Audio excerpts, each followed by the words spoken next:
ladies and gentlemen. Thank you for joining us for our board meeting for October 27th, 2020. I am John Hutchings, the chair of the board. Also present is Vice Chair Commissioner Ty Menser. In the boardroom is Commissioner Gary Edwards, along with County Manager Romero Chavez. I trust Amy Davis, clerk of the board, is inside there. That's correct. What's that? Yes, sir. All right, and we also have Assistant County Manager Robin Campbell. And I see on my screen, I don't see anybody else, and I'm not going to go through the participants list, but we have the treasurer, Jeff Gavin, with us as well. So with that, I'm calling this meeting to order. And what I'd like to do, did I miss any other electeds, Romero, that aren't on the screen?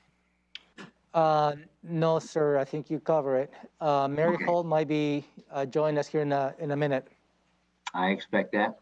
And so with that, we'll start with the Pledge of Allegiance to be led by Vice Chair Commissioner Menser.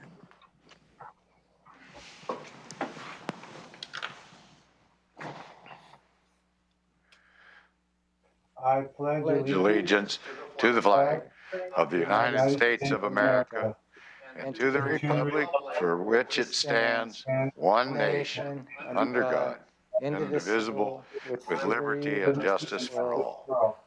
Thank you.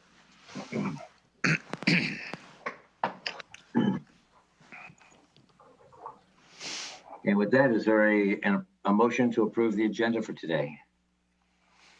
Mr. Chair, I move to approve agenda for Tuesday, October 27, 2020. Second. It's been moved and seconded to approve Tuesday, October 27th, 2020 agenda. Any changes to it? Additions? Nope. All right. Is all in favor say aye? Aye. Aye. That motion carries. And how about the board meeting minutes from last week? Move to approve board meeting minutes from October 20th, 2020. Second. It's been moved and seconded to approve the board meeting minutes from October 20, 2020. Any corrections or changes? Nope. All in favor say aye. Aye. Aye. That motion carries. That takes us to presentations. And the first one is a proclamation for Cybersecurity Awareness Month. And I see we have our county auditor, Mary Hall, has joined us. Thank you for joining us, Mary. And this is regarding our proclaiming this month as Cybersecurity Awareness Month. Would you like to speak to that? Sure, I would. As you've heard before, in 2017, elections was deemed critical infrastructure by the Department of Homeland Security. And following the 2016 election, cybersecurity became a very hot topic for the elections community. And I think we've done some amazing things looking back where we were in 2016, 2017, 2018, and where we are today. So I want to thank you for your commitment, to fund some of the cybersecurity efforts. I feel like we're in a really good place, and in 2018, we stood up the Cybersecurity Task Force, which was made up of myself. Robin was also co-chair, folks from IT, elected officials, and all the department heads. And we really embraced ensuring that Thurston County has a strong cyber posture. We've done a lot of phishing testing. And if you look at percentages of the people in Thurston County that click on these phishing emails that are purposely sent out, our percentage is much, much lower than the national average. So yeah, that's a great thing. Our election is a week from today. You always hold your breath until you certify the election. In 24 years, I never take anything for granted, but I think we've done a great job with the tools and protections that we have in place. So I want to give a big shout out to Dennis Osario, the IT director, as well as all the folks in IT and all of you who have really been so supportive in ensuring that we can stay cyber safe, and everybody on the cybersecurity task force. So kudos to all of us. I think taxpayers in Thurston County should be very proud of the efforts that we've stood up to protect us from cyber threats. Thank you. Commissioners have any comments you'd like to make? Yes, Commissioner Edwards? yes, I have a comment. It's darn complicated, and I'm glad we've got people like Mary Hall in charge running things like that. Thank you. Thank you. Commissioner Benster, go ahead. Anything to say? Just, we're increasingly understanding the importance of this issue. And Mary is a big reason why, because she's been able to just impress upon us how important it is. And I think the board has responded to that. And we've allocated resources, and we've got, I think, some things on tap that we're going to even strengthen from our position from where we are today. So I thank Mary for kind of raising awareness about this, and thank my seatmates for supporting the efforts that we've made to make this a priority for Thurston County. And I know Commissioner Hutchings, you wrote a little article about this, but I think it's important to note that we did win a national award from the National Association of County Officials for standing up that cybersecurity task force. And that was such an amazing partnership with everybody throughout the county. It was an eye-catching award, to be sure. And thank you for mentioning Dennis Osorio too, because he's been on this as well as you have, just like a rat on a Cheeto. You've been on it, and you've been on it, and you've been on it, and just relentless. And so that should give the county, the citizenry, a great deal of confidence in the function of government in this area. So thank you for that. Is there a proclamation? Are you gonna read the proclamation? Yes, sir. Thurston County Proclamation, Cybersecurity Awareness Month. Whereas Thurston County recognizes it has a vital role in identifying, protecting its citizens from, and responding to cyber threats that may have significant impact to our individual and collective security and privacy. And whereas critical infrastructure sectors are increasingly reliant on information systems and technology to support elections, financial services, law and justice, telecommunications, transportation, utilities, public health, and emergency response systems. And whereas the National Institute of Standards and Technology Cybersecurity Framework has been developed as a free resource to help organizations large and small, public and private, improve their cybersecurity practices through a practical approach to addressing evolving threats and challenges. And whereas maintaining the security of cyberspace is a shared responsibility in which each of us has a critical role to play, an awareness of computer security essentials will improve the security of information, infrastructure, and economy. And whereas the federal government of the United States of America, the U.S. Department of Homeland Security, and others all recognize October as National Cybersecurity Awareness Month and encourage citizens to visit the website www.stopthinkconnect.org to learn about cybersecurity and to put that knowledge into practice in their homes, schools, workplaces, and businesses. And whereas the Thurston County Auditor's Office, in partnership with the Information Technology Department and the Commissioner's Office, along with representatives from offices and departments across the county, have formed a Thurston County Cybersecurity Forum to bring resources and tools to the county to enhance our cyber awareness, provide training, and increase our security posture to protect critical systems that provide essential services to the community we serve. Now, therefore, be it resolved, the Board of County Commissioners hereby proclaims Thurston County will stand with the nation in recognizing October as Cybersecurity Awareness Month, and hereby commits to focusing on increasing cybersecurity awareness in Thurston County, adopted this 27th day of October, 2020. Congratulations, Mary. Thank you. The congratulations is for really everybody in this county who doesn't click on those emails. Well, we'll be framing this and sending it to your office, and perhaps Dennis's too. Thank you very much. Distributed. So thank you very much. And thank you for joining us. Of course. Let's go to work because we have an election coming up. I've got a lot to do. Yeah, thank you. Number one on the agenda now is the opportunity for the public to address the board. Commissioner, you Oh, no, I missed one. Yeah, I missed one. I we got have a it. revised agenda. Thank Got you. it. Thank you. This is a proclamation for Public Health and Social Services, proclamation for Breast Cancer Awareness Month. Yay. And so we're still in October.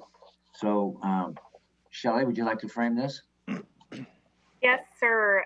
Good afternoon, commissioners. I'm Shelley Slaughter, Director of Thurston County Public Health and Social Services and Administrator of the Thurston County Board of Health.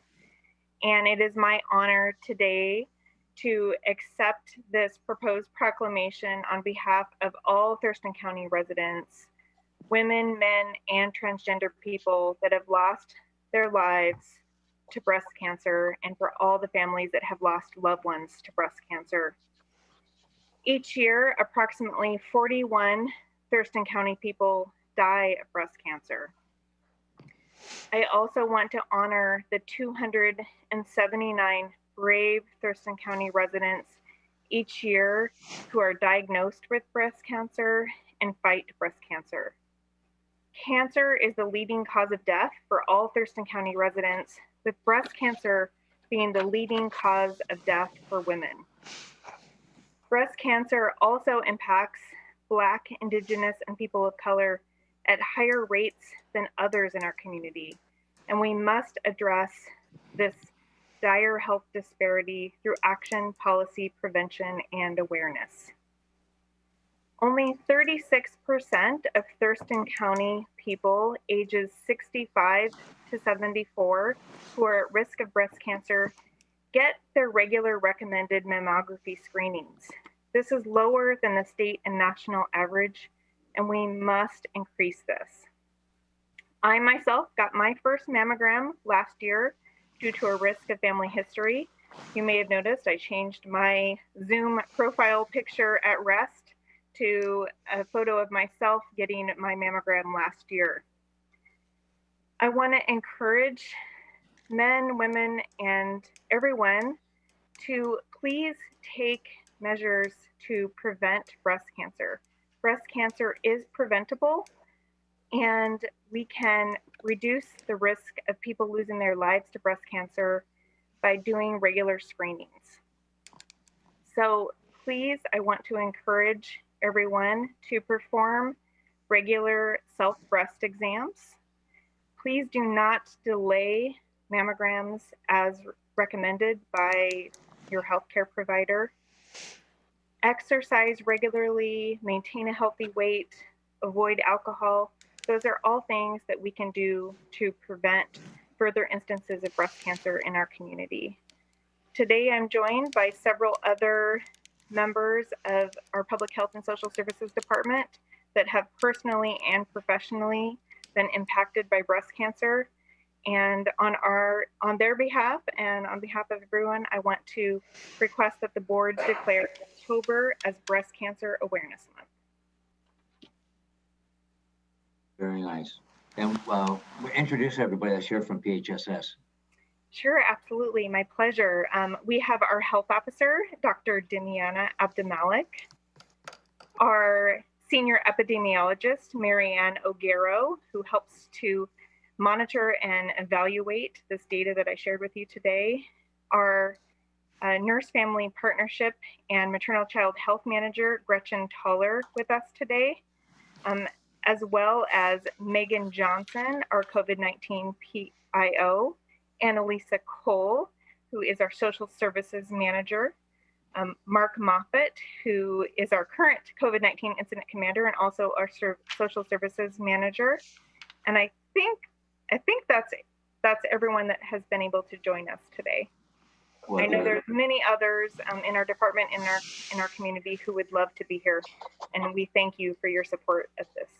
That's a lovely cadre of support. Commissioners, any comments? Yes. Go ahead. I would just like to recognize that this has been a different time of the year for so many organizations and groups.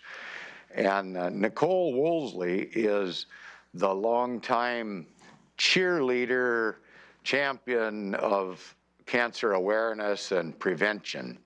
And even though she couldn't be here to get this read to her in person, I want to make mention that we all appreciate everything that she does on a daily basis. Thanks. Thank you. Commissioner Menzer, anything? Just to say that we missed this at our Board of Health, so I thank Shelley for putting this together and our staff for being here to put this on here at the tail end of October. Appreciate it. And Uncle, thank you for explaining your photo, because I was looking at it right before the meeting and trying to figure out exactly what it represented. So that makes perfect sense. Thank you. And you can't ask, you can't go into any room and ask a group of people if they've not been impacted by cancer or breast cancer, or if they know someone, because it's so dead young prevalent. So I'm very glad that we're doing this. We've done this the last 3 years, and I'm very happy that we're to be a part of this again. So you want to read the proclamation, Commissioner? Sure. Thurston County Proclamation for Breast Cancer Awareness Month. Whereas the month of October has been nationally designated Breast Cancer Awareness Month. And whereas breast cancer is the most common cancer among Thurston County women, with 279 new cases diagnosed each year. And whereas men also get breast cancer and the rate of newly diagnosed cases is higher for Thurston County men compared to Washington State men. And whereas cancer is experienced differently among BIPOC, Black, Indigenous people of color, and in Thurston County, Native women followed by Hispanic women are at highest risk for breast cancer. And whereas cancer is the leading cause of death for Thurston County residents, and breast cancer takes the lives of 41 county women and men each year. And whereas there are ways to lower your risk for breast cancer, which includes staying at a healthy weight, engaging in physical activity several times per week, and limiting or avoiding alcohol. And whereas having regular mammograms can help find breast cancer at an early stage when treatment is most successful. However, Thurston County is ranked 13th lowest in Washington State for screening among women aged 65 to 74. And whereas every year too many people are touched by pain and hardship caused by breast cancer, and the Thurston County Board of County Commissioners supports these individuals and their families and commits to continue working toward a future free from cancer in all its forms. Now, therefore, be it resolved, the Board of County Commissioners hereby proclaims October as Breast Cancer Awareness Month in Thurston County, to honor those who have lost their lives to breast cancer, recognize the courageous women and men who are living with this disease, and rejoice with those who are breast cancer survivors. The board encourages residents, other government agencies, private businesses, nonprofit organizations, and all other interested groups to join in activities that will increase awareness of breast cancer and advocate for comprehensive cancer care close to home. Adopted this 27th day of October, 2020 by the Board of County Commissioners. Thank you so much. And thank all of you PHSS employees for showing up today, and those that couldn't be here. And again, all of you out there that are impacted by this negatively and braving it, thank you very much. A lot of appreciation for you. And we'll get a copy of this proclamation suitable for framing to you, Shelley. Perfect. Thank you so much. You're very welcome. Now we're at the opportunity for the public to address the board. And when you come to the podium, please introduce yourself by name and where you reside in the county. Please silence your cell phone if you haven't. The board does not respond to public comment, but on a needed basis, the county manager will follow up with specific items. You're limited to a total of 3 minutes to address the board and cannot donate your time to another. We ask you please be respectful and not be offensive, inflammatory, hateful, defamatory, discriminatory in nature. No comments that are commercial in nature. All materials presented or provided to the county may be considered public records, subject to public release upon request pursuant to the Public Records Act, Chapter 42.56 of the RCW, and any remarks regarding pending land use permits that might become before the board on appeal wouldn't be appropriate either. And Romero, will you talk about electioneering, sir, please? Yeah, thank you, Commissioners. For those members of the public who would like to provide public testimony this afternoon, I will ask you to refrain from making any comments that can be construed as electioneering. Thank you. Thank you. So the only one that has signed up that's here present is Terry Ballard. So I'll have you come up, Terry. You're on.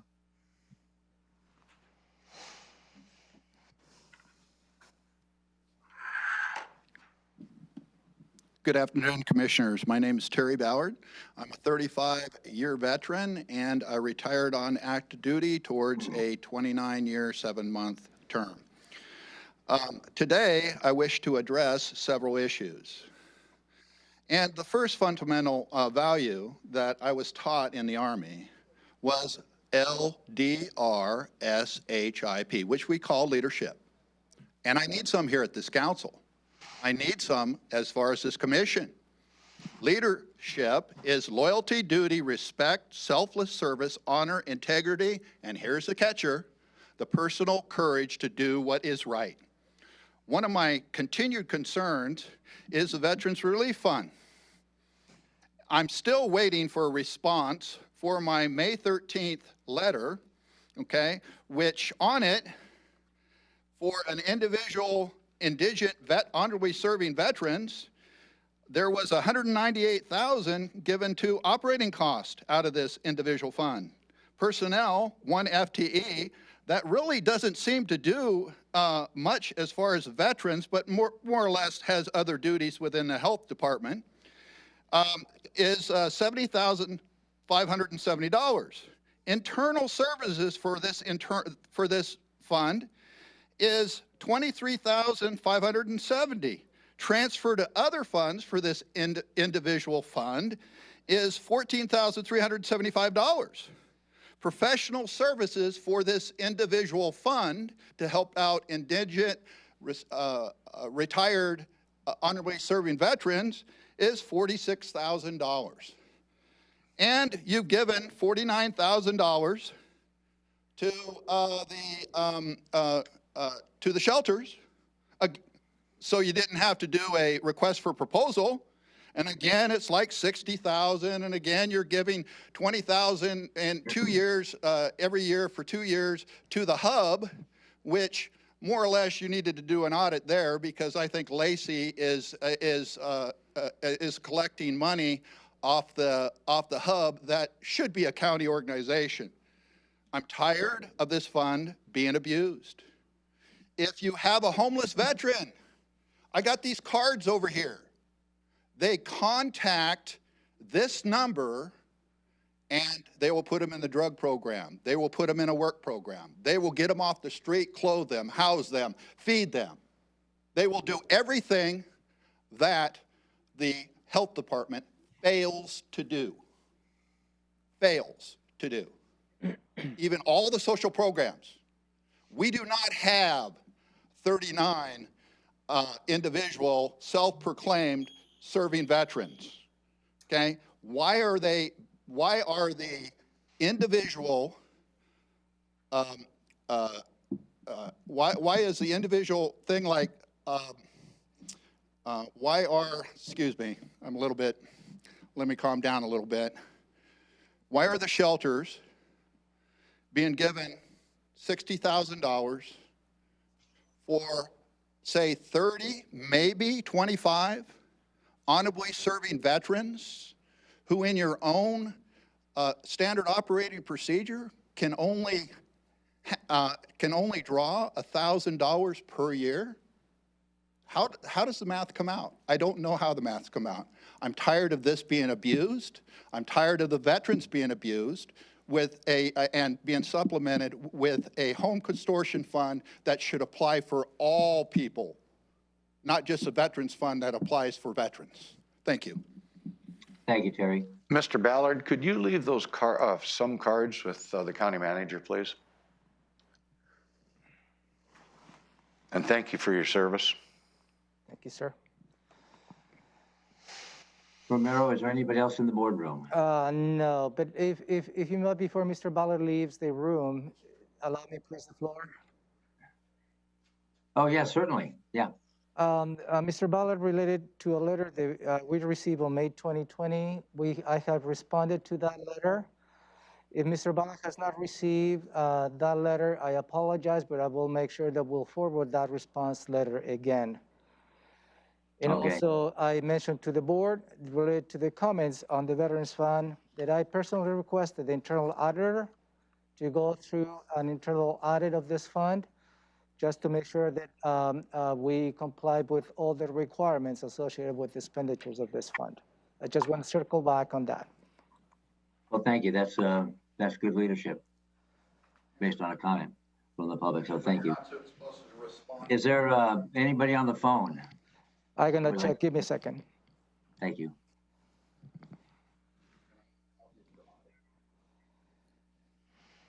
For those who have joined us via conference call, if you'd like to testify this afternoon, please unmute yourself, state your name, where you reside in the county, and you have 3 minutes. Hello. Yes. Good afternoon. Good My afternoon. name is Tony Hammett, and I'm a regional manager for Lakeside Industries. Lakeside's asphalt recycling amendment has been on the county's docket for many years now. Last month, the county commission unanimously voted in favor of asphalt recycling. A board briefing is scheduled for Thursday for you to review the planning commission's recommendation. We ask that you move swiftly towards a vote on the amendment this year. Asphalt recycling is a sustainable practice that reduces waste, preserves resources, and reduces the cost to manufacture asphalt in Thurston County. Please support the amendment. Thank you for the opportunity to comment today. Thank you, sir. Thank you, sir. Is there anybody else who would like to provide public testimony who are joining us via conference call? Yes. Can you hear me? Yes, please go ahead. State your name, where you reside in the county. You have 3 minutes. My name is Tony Wilson. I live south of the airport. Can you hear me okay? Yes, sir. I wanted to address the gentleman that just spoke and two that spoke last week from Lakeside Industries about asphalt recycling in Thurston County. Asphalt recycling is being done in Thurston County in several locations that are less hazardous than the Nisqually sub-area. It was determined 28 years ago, I believe it was, maybe longer than that it wasn't safe in that area because of the water table, because of the risk to the salmon, because of the risk to the river in floods and not in floods. It's inadequate to just cover up a pile of recycled asphalt or asphalt waiting to be recycled. This whole thing was actually litigated, and the county was sued by Lakeside, I believe it was, and a judge ruled that this county was correct in having that be, that was 6 years ago, I believe, having that sub-area be, having them ban asphalt recycling there because of the hazards. It's a critical aquifer recharge area where that sits.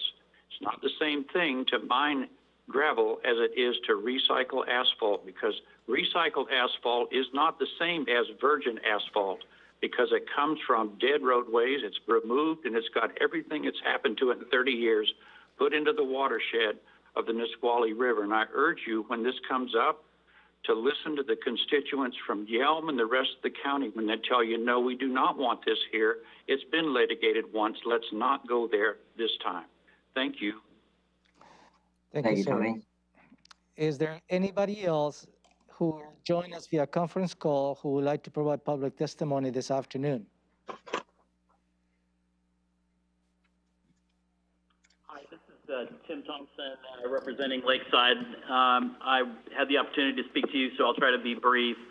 I would just urge you to go back and again review the record. I want to particularly address the science issues that were Tony just addressed. Wilson has left the conference.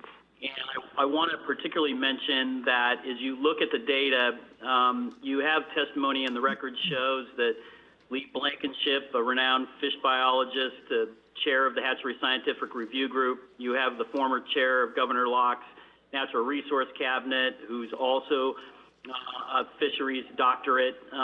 You have Dave Knudsen, who leads all of these are Thurston County residents, who is also a biologist who speaks to the issues.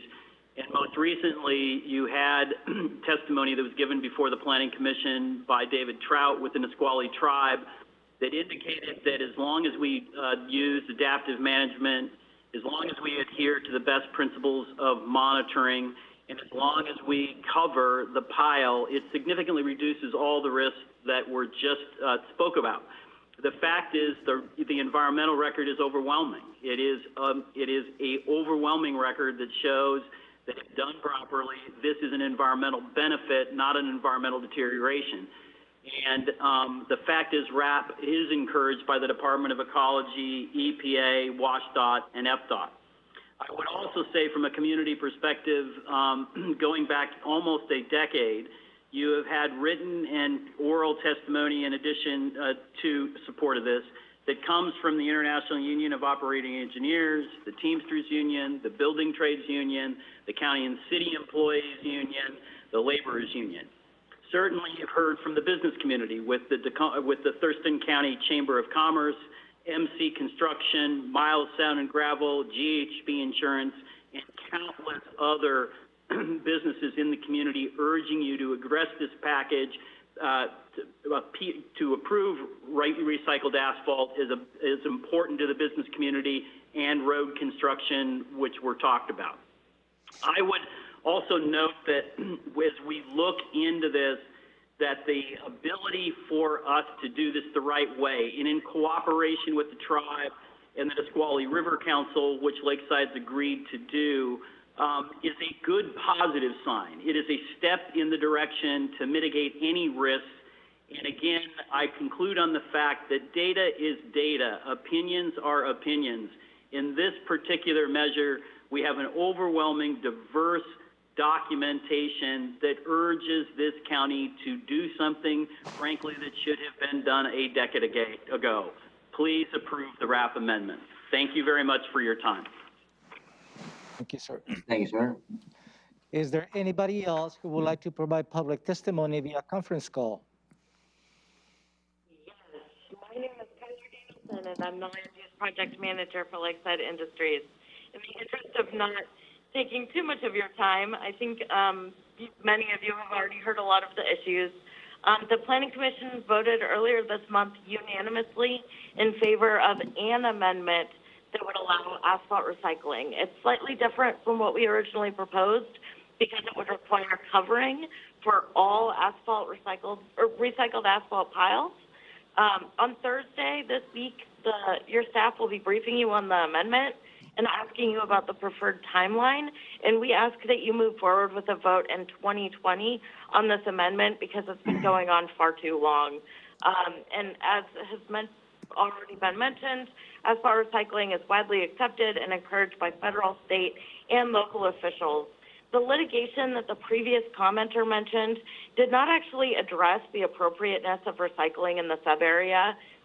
There had never been any studies before this proposal that we put forward on whether there is a risk to water quality, and staff has actually looked through the record and found that there was never any scientific data that supported a prohibition on asphalt recycling when the prohibition was put in place years ago. So at this point, science, data,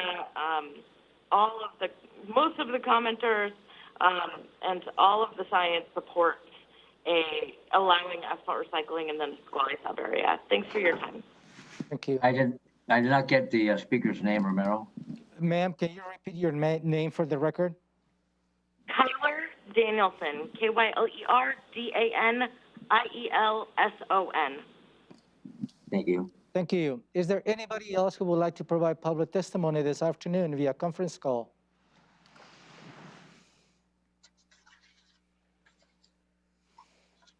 Hearing none, thank you very much.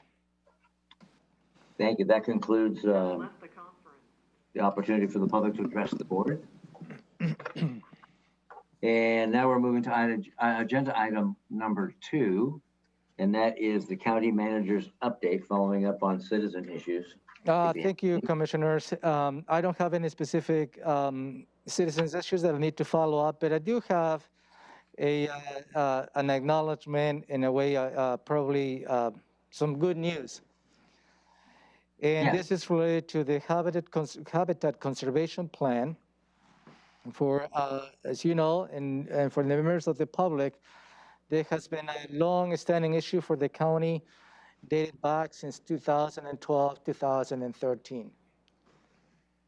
In the last couple of weeks, the county achieved a major milestone with the Habitat Conservation Plan, where the U.S. Fish and Wildlife agreed to start issuing the notice of intent. What does that mean, really, the issue of notice of intent? That will mean it will review and start taking comments related to the environmental impact statement, which is the federal review of this particular proposal. Also, what it means is the U.S. Fish and Wildlife, they will have 365 days to complete the National Environmental Policy Act, also known as NEPA process, that environmental process.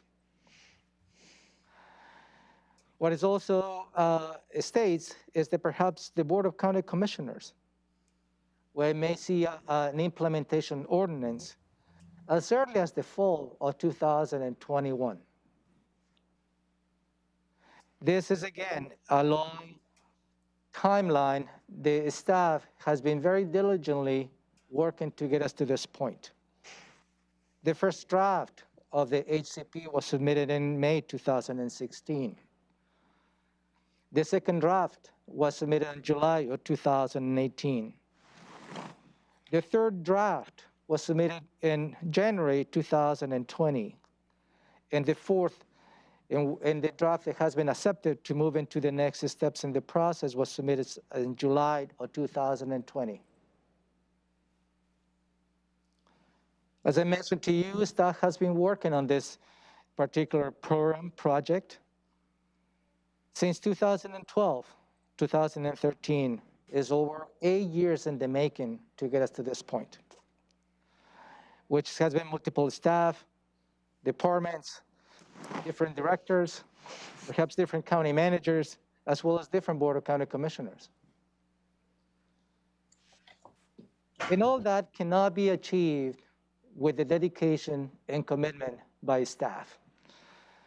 And I'd like to take this opportunity to highlight the names of those who have been involved and committed to get us to this major milestone. Jennifer Davis, Chris Chapeau, Andrew DeFovis, Marissa Weissman, Stacy Clean, Jeremy Davis, Travis Burns. And all that takes a great leader, and we have in Josh Cummins as well to get us to this point. But I'd like to take the time also to acknowledge the Board of County Commissioners' leadership and setting strong expectations by the County Board of County Commissioners Chair, John Hutchins, where he put an audacious deadline of June 30th, 2020. And I believe those were the words of Jennifer Davis. When Commissioner Hutchins, in coordination with U.S. Fish and Wildlife, he set the stage for the staff to be successful. They met that expectation, and here we are at this moment to celebrate this major milestone. And again, I just want to take the time to acknowledge each one of you for the incredible dedication and the commitment to serve the citizens of Thurston County. That's all I have. Well, thank you very much for that. And I'm sitting here just thinking how DAMN proud I am of Josh, Jennifer, Chris, Jeremy, Stacy, Andy, and the crew, the others I'm forgetting to mention, because you did work with different commissioners, you did work with different managers and department directors and different staff. And while you were chasing your tail around the roundabout with U.S. Fish and Wildlife, then you'd have commissioners jump in and say, and take you off different tracks and give you different things to look at. But you doggedly worked this day, noon and night and weekends and in the evenings. It's just, you are just an incredible army. Yeah, I thank you very much for your dedication to getting us to this point. This is a big milestone. And I'm looking forward to that, the next 365 days going by quickly without any speed bumps or rumble strips, so we can get this thing done. Thank you. Commissioner, any comments? Yes. Go ahead, Gary. I guess I want to expand on that. Thank you to all those involved. And I can tell you, for citizens, from the point of the citizens out there, there's been a few more than bumps and potholes in the road. It has been a major frustration. And because of that major frustration, I can't say enough other than just thank you. I mean, I hope it says it all. I'd buy you something to drink, but I can't do that either. So just thank you very much. Commissioner Menster, anything? Oh, just ditto to the previous comments. I appreciate the staff very much. I think they've done a great job getting us where we are in this last 18 months and beyond. Thank you. And I'd be remiss if I didn't mention the hard work and dedication and collaboration with Brad Thompson, the U.S. Fish local director or supervisor. And you've had change in leadership there as well. And so he's been a great collaborator and very open, very smart man. And we got a lot of stuff done. So thank you all very much. And Romero, thank you for putting this piece together for the meeting. Josh, do you like to say a couple words, maybe? I think that the county manager, you think you covered it very well. Thank you. And commissioners, thank you for that great appreciation. I would, and I know he's not going to be super pleased with me on that, but I would like to also very much say thank you to Romero for his guidance and counsel. We took this on, and as you can see, the last few submittals happened in the last couple of years under his guidance and leadership, and helping us communicate well to the Board of County Commissioners as it shifted and turned and back to U.S. Fish and Wildlife Service. So kudos all around. I just really appreciate the staff and their hard work. Jeremy Davis, as you know, who you know on this call, he was the first staff lead on this project. Wow. So it's been happening for a long time, and this whole staff is just amazing.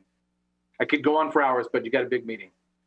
Well, and I have to say it now because you brought that up. You're absolutely right about Romero. He's like the conductor, and he's putting a lot of this together too, with his leadership and helping the board understand this massively complex issue.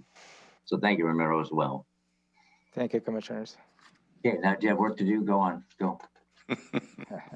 Thank you. All right, that takes us to agenda item number 3, and that's consent items A through C. And is there a motion? Yep, I make a motion to approve consent items 3A through 3C. Second. It's been moved and seconded to approve consent items A through C. Any discussion? Nope. All in favor, say aye. Aye. Aye. That motion carried. Thank you. Department items now. Agenda item number 4, Central Services, a bid award for a project regarding the Tilly Power Systems improvements. Jason. Good afternoon, commissioners. I come to you today for asking for approval on. Wait, who are you though? Oh, Jason Ash. Sorry, this is my first time doing this. So I know. Jason Ash, Facility Service Manager. I come in front of you guys today to ask for approval on to award a contract not to exceed $89,597.40. This includes the base bid, Washington State sales tax, and 10% contingency for the Tilly Power Systems Improvement Project. Project number 25539 to Reliable Electric of Olympia, Washington. And to authorize the Assistant County Manager to sign the contract and any change orders due to unforeseen conditions only, not for changes in scope that do not exceed 10%. This project will provide removal of an existing manual transfer switch and provide an automatic transfer switch and standby generator. And okay, any questions of Jason? I have no questions, but I'd like to make sure the public knows that we had plenty of questions earlier and have thoroughly discussed this. Thank you. Thank you. Is there a motion? I move to award a contract not to exceed $89,597.40, which includes the base bid, Washington State sales tax, and up to 10% contingency for the Tilly Power System Improvements Project number 25539 to Reliable Electric, Inc. of Olympia, Washington, and authorize the Assistant County Manager to sign the contract and any change orders due to unforeseen conditions only, not for changes in scope that do not exceed 10%. Second. It's been moved and seconded to bid the award for project to the Tilly Power Systems Improvements. Any further discussion? Yes, sir.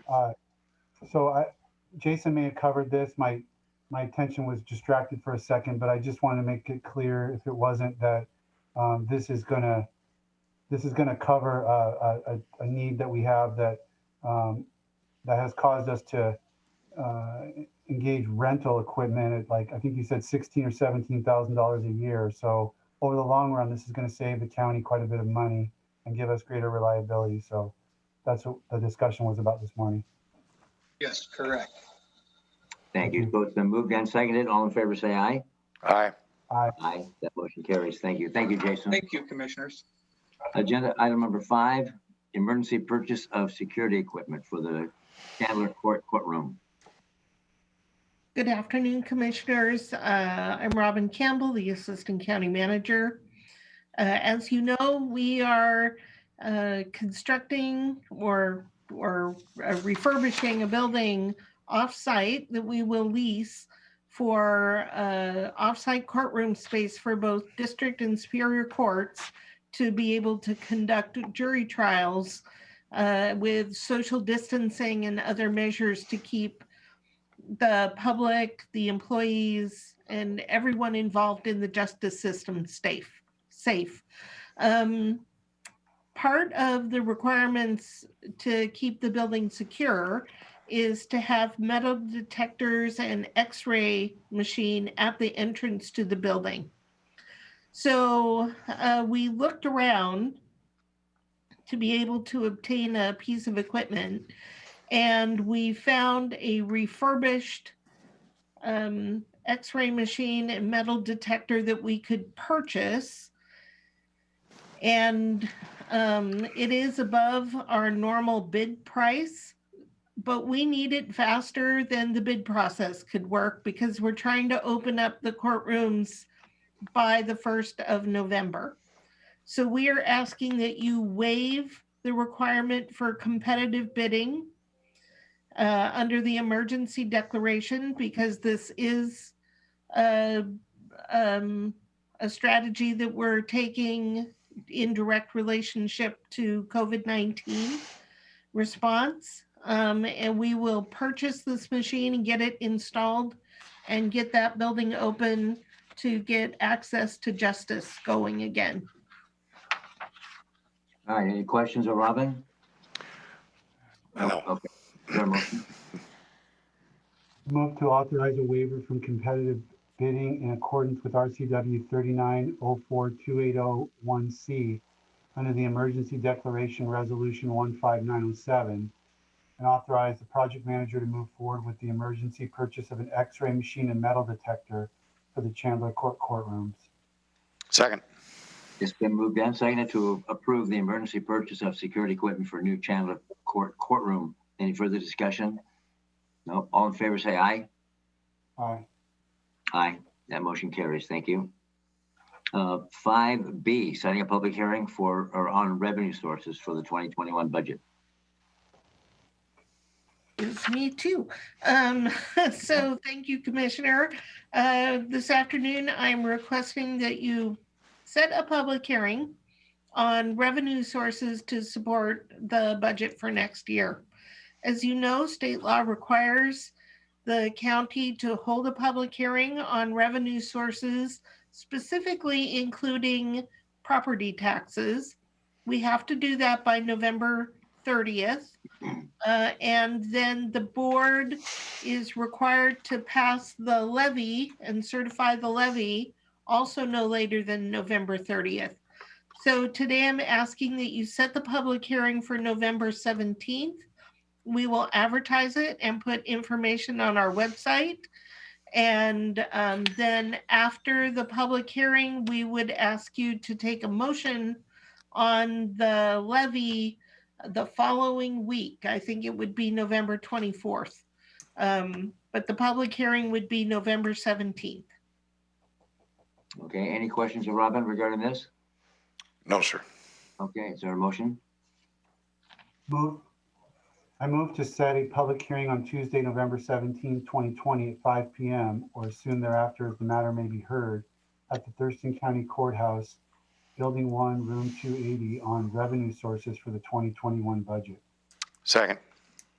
It's been moved and seconded to set a public hearing on revenue sources for the 2021 budget. Any further discussion? All in favor, say aye. Aye. Aye. That motion carries. Thank you. Thank you, Robin. Thank you. 5C, intergovernmental agreement with Intercity Transit for Centennial Station agreement. Thank you, Commissioners. Ramiro Chavez, County Manager. The proposal before you is a continuation of an interlocal agreement that we currently have with the Intercity Transit in the cities of Lacey, Tumwater, Olympia, as well as the Port of Olympia, Intercity Transit in Thurston County. In a little piece of history, I remember the time when the train station in East Olympia used to be just a little shack.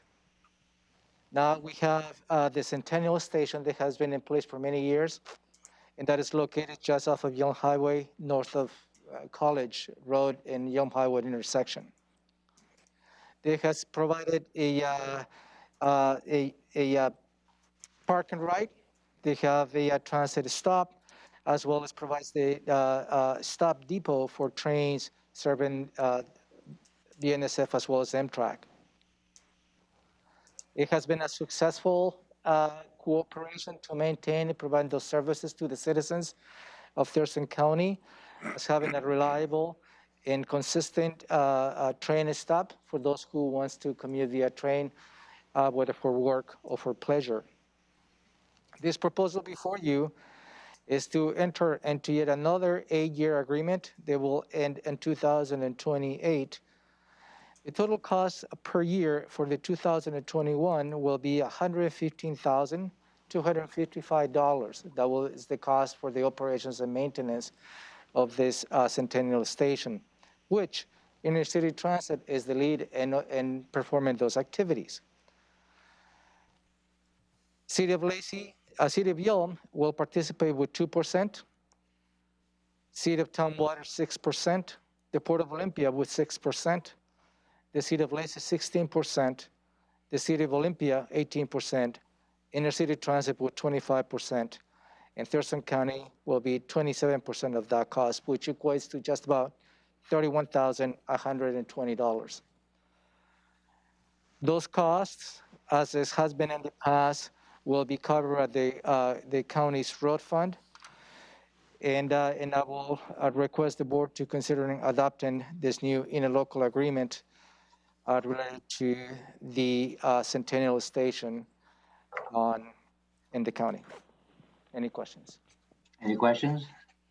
No, sir. We had a good discussion this morning. Yep. Okay. Is there a motion? Move to approve the intergovernmental agreement with Intercity Transit, the cities of Olympia, Lacey, Tumwater, and Yelm, and the Port of Olympia for the Centennial Station Maintenance Agreement from January 1, 2019 to December 31st, 2028, for 27% of operating and maintenance costs. Second. It's been moved and seconded to approve the intergovernmental agreement with Intercity Transit for Centennial Station Agreement. Any further questions or discussion? No. All in favor, say aye. Aye. Aye. Aye. That motion carries. Thank you. Agenda item number 6 is CPED, Community Planning and Economic Development, setting a public hearing for the comp plan docket, item CP1. And we have Maya Tipo with us. Hello, Maya.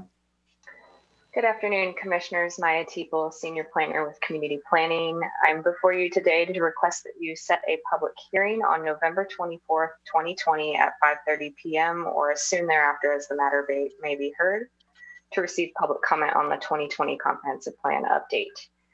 The Thurston County Comprehensive Plan describes the long-term vision for Thurston County and looks ahead to set direction for the county's growth over the next 20 years. The comprehensive plan amendments that would be included in this public hearing are the continuing items of the comprehensive plan, which includes mineral lands, long-term forestry, parks, and health. On October 1st and October 15th, the Board of County Commissioners held briefings on these amendments. And at the October 15th briefing, the board did direct staff to bring forward this request to set the public hearing. Prior to the board's review and October briefings, the Planning Commission held 20 work sessions from 2017 to 2020 and held a public hearing on August 19th to take public testimony. The Planning Commission recommended approval of the proposed amendments, including options A2, C1, D3 as amended, E2, and F2, on September 2nd by a unanimous vote. And all of the options, including the Planning Commission recommended option, would be included for this public hearing.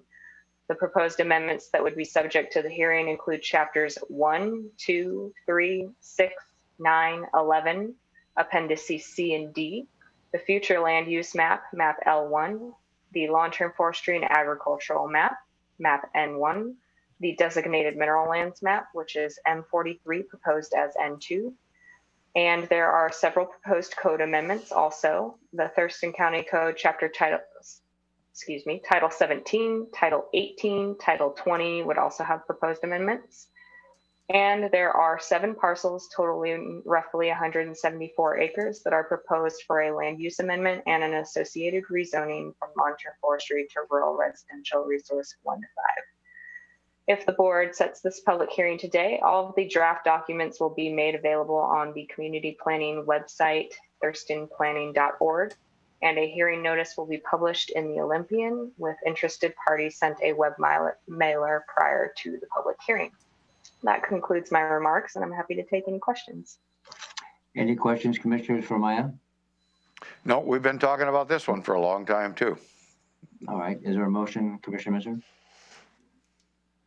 Move to set a public hearing for November 24th, 2020 at 5:30 p.m. or soon thereafter at the Thurston County Courthouse. I think this is misspoken here. Or soon thereafter, as may be heard, at the Thurston County Courthouse, Building 1, Room 280, to receive public comment on the 2020 Thurston County Comprehensive Plan Update. Second. We moved that second to set the public hearing for the comp plan docket item CP-1, the 2020 Comprehensive Plan Update. Any further discussion or questions? Nope. All in favor, say aye. Aye. Aye. That motion carries. Maya, thank you very much. Good to see you. Agenda item number 7, Public Health and Social Services. 7A is Amendment 1 to the Professional Services Agreement. Good afternoon, Commissioners. I'm Lisa Cole, Public Health and Social Service Program Manager. The Thurston County Public Health and Social Services Developmental Disabilities Department is requesting the board's approval of Amendment Number 1 to the department's professional service agreement with WISE, otherwise known as the Washington Initiative for Supported Employment. The amendment will increase the total contract amount from $49,000 to $120,000, expand the scope of work to provide additional training and support for citizens with and professionals supporting individuals with developmental disabilities, and extend the contract end date to December 31st, 2021. If approved, we're requesting authorization for the Director of Public Health and Social Services to sign Amendment Number 1 and any future amendments that do not revise the approved dollar amount or duration of the contract by more than 10%.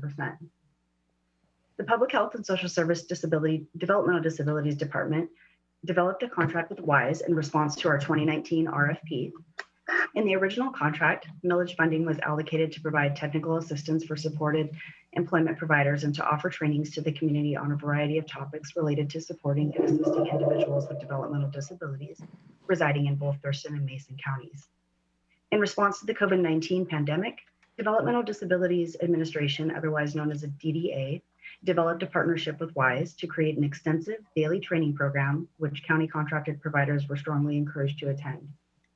This opportunity for additional training not only allowed our providers the chance to develop and enhance their skills, but also the ability for agencies to build professional development hours which offset financial losses and to ensure that supported employment agencies did not have to close during the pandemic. EDA included funding for these training sessions in the billable professional development hours in a recent contract budget amendment to the county. This budget amendment allocated funding specifically for these trainings and for professional development. As mentioned, our department's original contract with WISE was for $49,000 and would have utilized millage funding. However, due to the change in funding source, which occurred in early April 2020, the county has now not used any millage funding for any of the described trainings or professional development hours. All recent costs have been billed to and paid by the state. Due to the sharp increase in costs associated with training activities, as well as the identified need to expand services to include individual technical assistance and offer a variety of educational opportunities to the community, we are requesting an amendment to this contract to a new total amount of $120,000 and the extension of our department's contract with WISE to December 31st, 2021, which aligns with the date for the rest of our contracts developed during the RFP.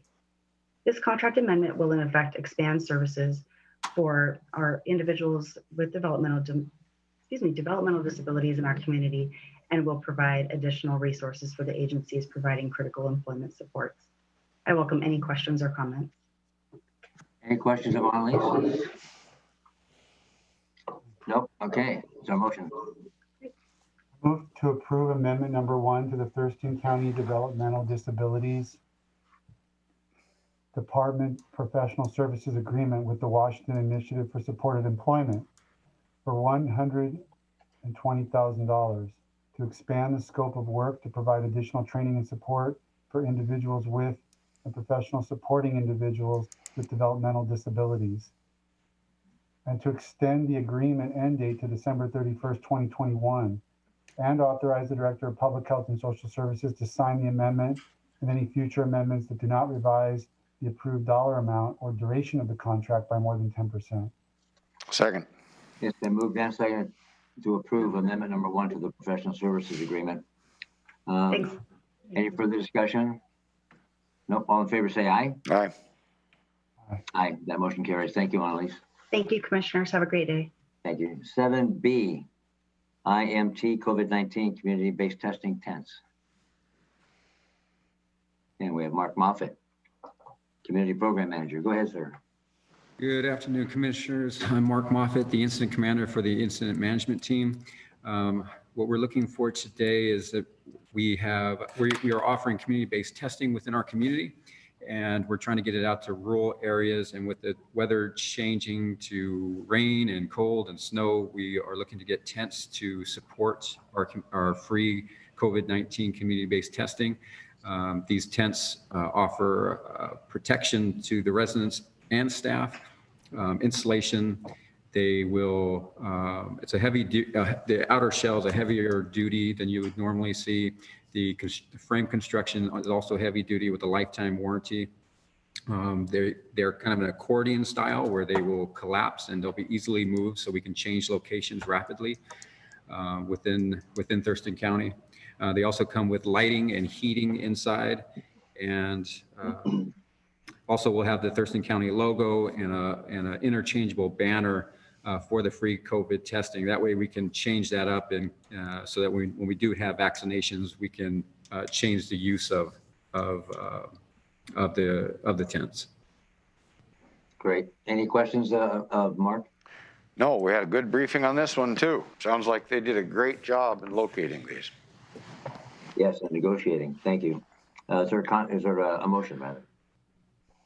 Move to authorize a waiver from competitive bidding in accordance with RCW 3904281C under the Emergency Declaration Resolution 15907 and allow the purchase of medical tents from vendor TentCraft for a total amount of $46,034.92 for the needs of providing accessible mobile testing for COVID-19 to all residents of Thurston County, and authorize the Director of Public Health and Social Services to execute the purchase and any amendments that do not exceed 10%. Second.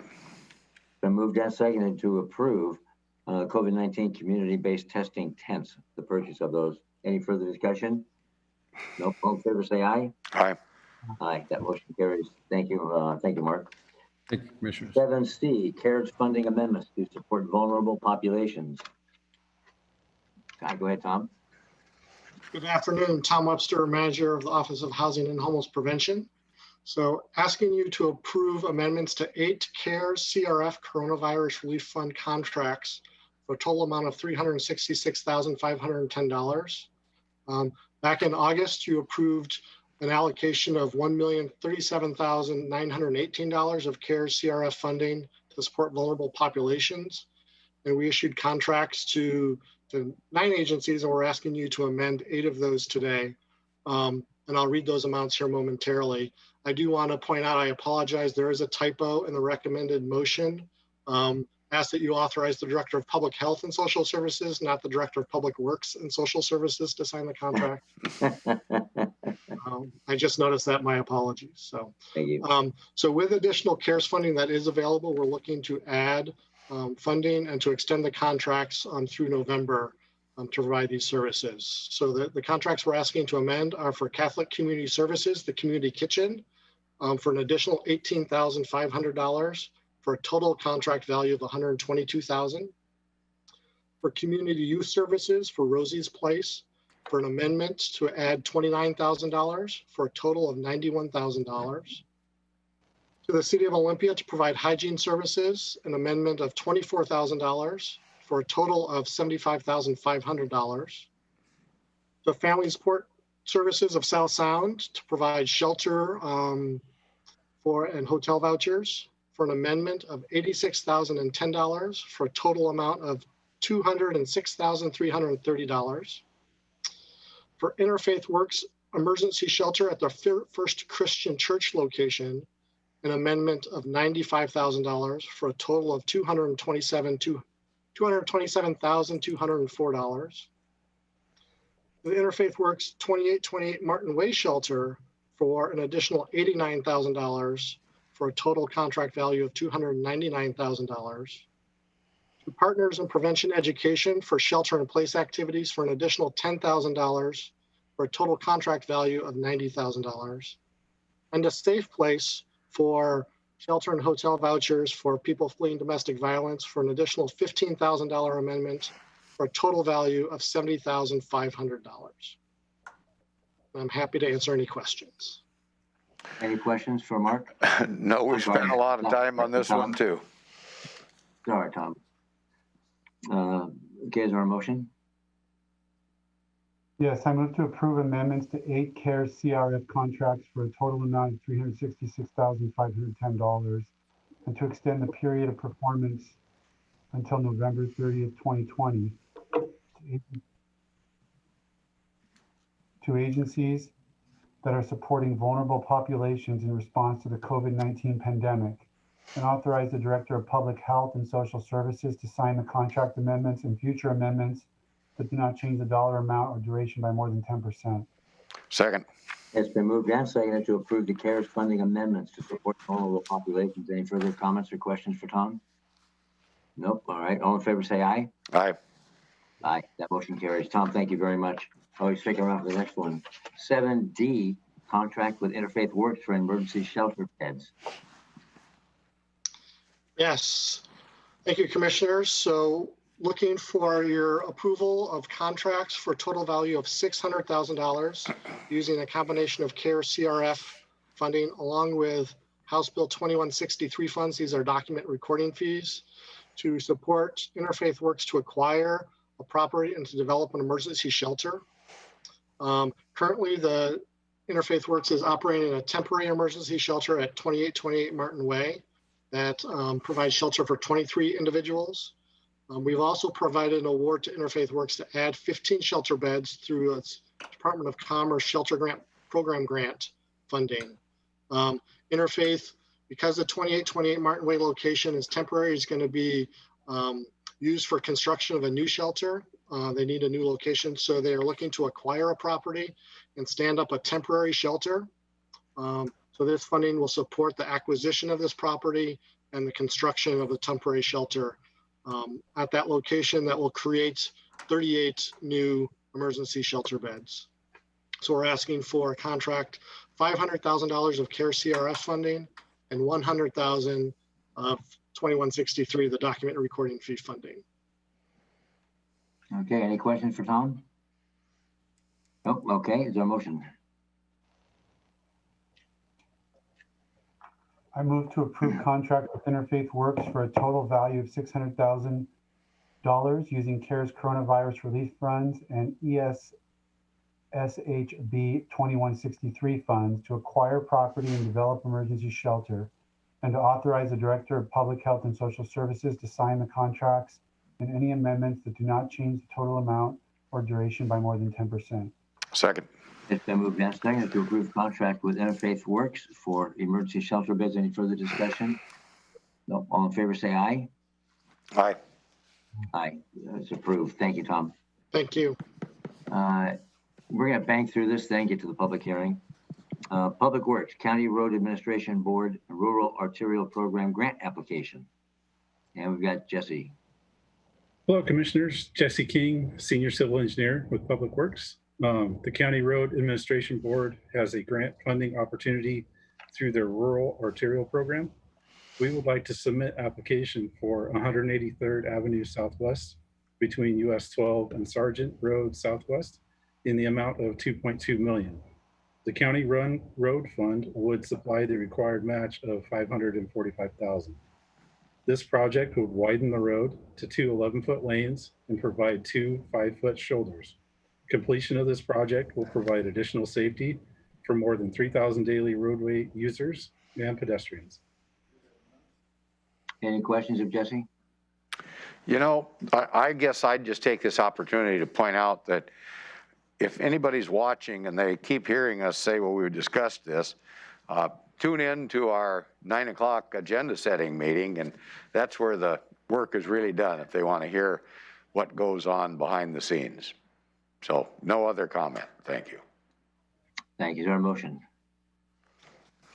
Yes, move to approve County Road Administration Board Rural Arterial Program Grant Application for 183rd Avenue Southwest in the amount of $2,200,000. Second. It's been moved and seconded to approve the CRAB Rural Arterial Program Grant Application. Any further discussion? No, all in favor say aye. Aye. Aye, that motion carries. Thank you, Jesse. 8B, Thank you. Setting a public hearing for proposed solid waste flow control ordinance. We have Karen Weiss. Hi, Karen, our Senior Management Analyst. Good afternoon, Commissioners. Karen Weiss, Public Works. I'm the Interim Solid Waste Manager, and I'm here today to request that the board set a public hearing for November 17th at 3:00 p.m. to receive public testimony on a proposed flow control ordinance relating to solid waste management and handling in Thurston County. RCW 3658040 provides the authority for counties to designate solid waste disposal sites as the exclusive sites for receiving solid waste in unincorporated county areas.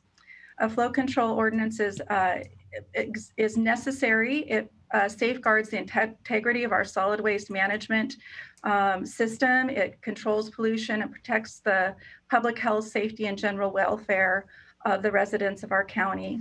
Some highlights of our flow control ordinance is proposed.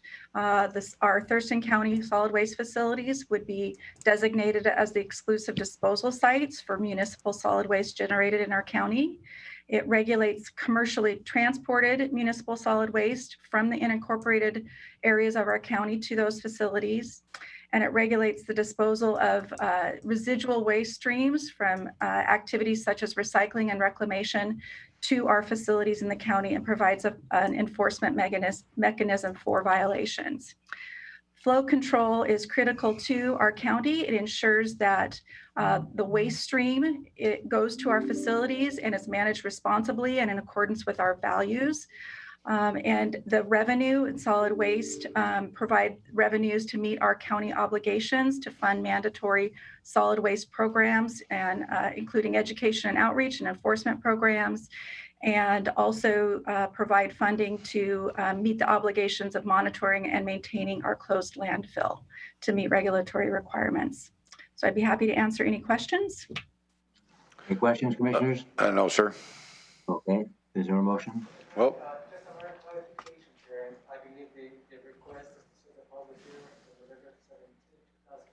I can't understand you, Romero. Sorry, got my microphone off. Can you hear me now? Yes, sir. Okay, thank you. Karen, as a matter of clarification, I believe the proposal is to set the public hearing for November 17, 2020 at 4 o'clock, not 3 o'clock, as you stated, correct? My mistake, I'm sorry. Yes, thank you, Romero. Okay, thank you. Just want to clarify that. Thank you. Oh, good. Thank you. Is there a motion? Yes. I move to set a public hearing for November 17, 2020 at 4 p.m. or as soon thereafter as the matter may be heard in Building 1, Room 280 of the Thurston County Courthouse, 2000 Lake Ridge Drive Southwest, Olympia, Washington, to accept public comment on the proposed flow control ordinance relating to solid waste management and handling in Thurston County. Second. It's been moved and seconded to set a public hearing for proposed solid waste flow control ordinance. Any further discussion? No. All in favor, say aye. Aye. Aye. That motion carries. Thank you, Karen. Thank you, Commissioners. 8C, setting a public hearing for proposed park impact fee rates. Carrie. Yes, thank you, Commissioners. Carrie Hibden, Parks Operations and Maintenance Manager, here today to ask to set a public hearing for the proposed Parks Impact Fees Rate Schedule that was updated in the Parks Impact Fee Rate Study 2020. Thurston County enacted Growth Management Act impact fees to fund growth-driven needs in parks, open space, and trails through the Board of County Commissioners passage of ordinance number 14819 on December 11th, 2012. Parks impact fees are enacted in Thurston County Code as Title 25. The county began collecting parks impact fees on April 2nd, 2013. The county engaged a consultant to update the parks impact fee rates to incorporate current growth projections, to respond to newly adopted parks capital needs, and to address revised level of service standards. Outreach activities for the parks impact fees rate study were impacted by the Stay Home, Stay Healthy order that was issued by Governor Jay Inslee in response to the COVID-19 pandemic. The Parks Impact Fees study was posted on the county impact fee webpage on May 15th, 2020, and traditional stakeholders, including the Olympia Master Builders Association, were contacted by email to review the study online. Questions about the study were directed to the Parks Operations and Maintenance Manager. Public Works is requesting to set this public hearing on November 17th at 5 p.m. or as soon thereafter as it may be heard. And I'd be happy to answer any questions. Any questions? Kara, I just have one question before I get to my seatmates. Why do you want to leave us? Maybe we should set a public hearing as to whether we should let you go or not. That's fair. That's fair. Yeah. Thank you. Any questions or comments of Kerry, being this is his last meeting? No, I'd like to have him rethink his situation in life. That's all. Thank you very much, Kerry, for all you've done. Thank you, Commissioners. Anything, Commissioner Menser? I guess I'm just looking at this calendar. This is the fourth public hearing that we're setting for November 17th, and we're going to set a fifth here in the next item. So I guess I would just caution the public and maybe a county manager that we should set a priority schedule so folks aren't waiting around for, I mean, this could literally be hours depending on the level of public interest. So I've never seen that before. Caught my attention. Yeah. We should just figure out a way to manage this so the public is not inconvenienced unnecessarily. Yeah, thank you, Commissioner. On the November 17th at 5 p.m., we have a lot of public hearings related to revenue associated with the 2021 budget. So that's what you have all that, but certainly we'll give the public enough indication as to how they order and which of those public hearings will be. The exception of that is the item you just previously approved related to the solid waste flow control, which that one is scheduled to be at 4 o'clock as opposed to 5 o'clock. Okay, actually 2 of them are at 4 and 3 of them will be at 5, so that's a little better. But the revenue one last year was pretty well attended, so just a heads up. Yeah, Thank you. I would think that's a good point. I think the other one's going to be well attended as well. Yep. So hopefully we can give enough space in between public hearings. Okay. Thank you Okay, for with bringing that, up. Thank you. I will move to set a public hearing for Tuesday, November 17th at 5 p.m. or as soon thereafter as the matter may be heard at Thurston County Courthouse, Room 280, Building 1, 2000 Lake Ridge Drive Southwest, Olympia, Washington, to accept and consider public comments on revisions to the Thurston County Park Impact Fee rate schedule. Second. Been moved and seconded to set a public hearing for proposed parks impact fee rate schedule. Any further discussion? No. All in favor, say aye. Aye. Aye. The motion approved. You're going out with a win, Kerry. Thank you very much, sir, for all your years of service. Thank you. Thank you, Kerry. 8D, setting a public hearing regarding rate increases for Long Lake and Lake Lawrence management districts. Tim. Good afternoon, Commissioners. Tim Wilson, Water Resources Manager with Public Works. And I'm here today requesting that the Board of County Commissioners set a public hearing to consider rate increases for both the Long Lake and Lake Lawrence management districts.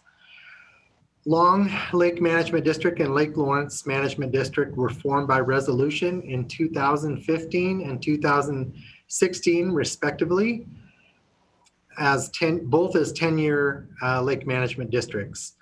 Per the resolutions of formation for each of the lake management districts, annual increases of up to 5% annually are considered to keep pace with inflationary factors and to address lake management initiatives.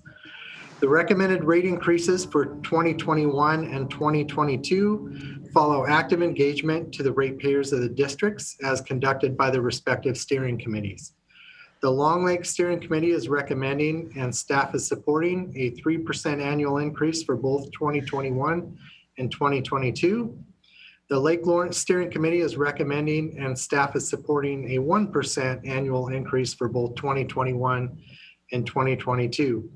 RCW 3661-120 requires that a public hearing be held prior to amending the Lake Management District assessments. And with that, staff is requesting that the Board of County Commissioners set a public hearing for Tuesday, November 17th at 5 p.m.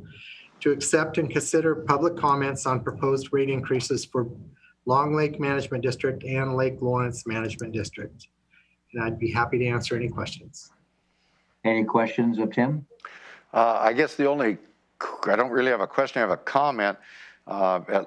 Those districts were created prior to the date that you mentioned, Tim, so I don't know how crucial it is that we get that right. They were renewed on those dates I think you gave, but they were formed well before that. So I don't know how crucial it is that we get the facts right for the hearing on the 17th. So.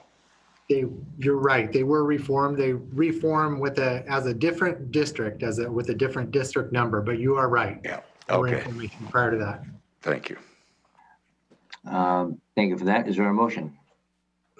Move to set a public hearing for Tuesday, November 17th, 2020 at 5 p.m. or as soon thereafter as the matter may be heard at the Thurston County Courthouse, Building 1, Room 280, to accept and consider public comments on a proposed rate increases for the Long Lake Management District and the Lake Lawrence Management District. Second. Been moved and seconded to set a public hearing regarding rate increases for Long Lake Management District and Lake Lawrence Management District. Any further discussion? Yes. Go ahead. I'd just like to point out that these districts have proposed these particular rates that we're going to hear. I just want to make sure the public knows that they were proposed by the district themselves.